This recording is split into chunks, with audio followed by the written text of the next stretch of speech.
Questions 27 to 35 pertain to the following research abstract, which was published in Pre-Hospital Emergency Care 2-3-1998. Read the abstract carefully and then answer each question. Efficacy of midazolam for facilitated intubation by paramedics. Authors Edward T. Dickinson, MD, NREM-TP. Jason E. Cohen, BA, EMTP. C. Crawford Meckham, MD. Affiliation: Department of Emergency Medicine, University of Pennsylvania, School of Medicine, Philadelphia. Objective: the use of pharmacological agents by paramedics to facilitate endotracheal intubation, ETI, is becoming increasingly common.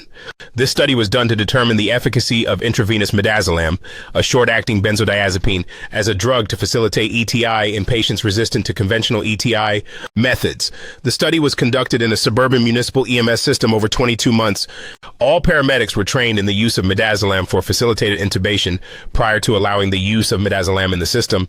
All calls in which midazolam was used were reviewed on a monthly basis by investigators via retrospective review of the pre-hospital care reports.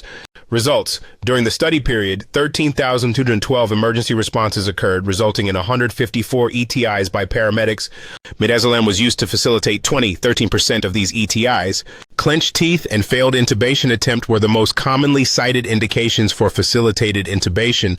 11 patients had medical complaints and 9 were trauma patients. Successful ETI with midazolam was achieved in 17 of 20, 85% cases. In 88%, 15 of 17 of these cases, a single dose of midazolam was sufficient for ETI. Mean dose 36 milligrams, standard deviation, SD 11 milligrams. The 3 patients with failed ETI received multiple doses of midazolam, mean dose 5 milligrams, SD 2 milligrams. Conclusion: the pre-hospital use of single-dose IV midazolam is generally effective in accomplishing facilitated ETI in patients resistant to conventional, non-pharmacological endotracheal intubation.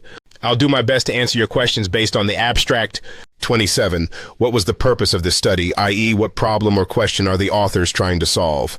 The purpose of this study was to determine the efficacy of intravenous midazolam as a drug to facilitate endotracheal intubation, ETI, in patients resistant to conventional ETI. 28. Is the hypothesis stated in this abstract? If you answered yes, what is it? If you answered no, what do you think it is? No, the hypothesis is not explicitly stated in the abstract.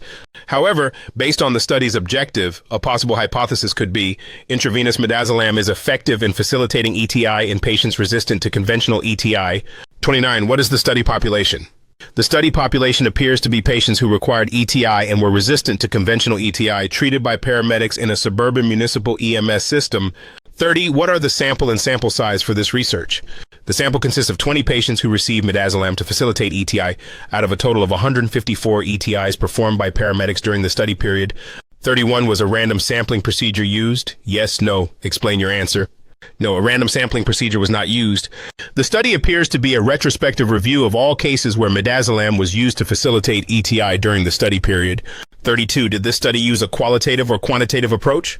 This study used a quantitative approach, as it involves numerical data and statistical analysis, e.g., mean dose, standard deviation.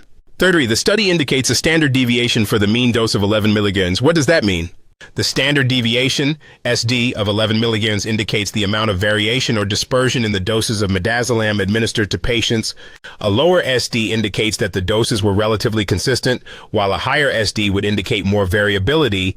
34. What are some weaknesses or unanswered questions related to this research?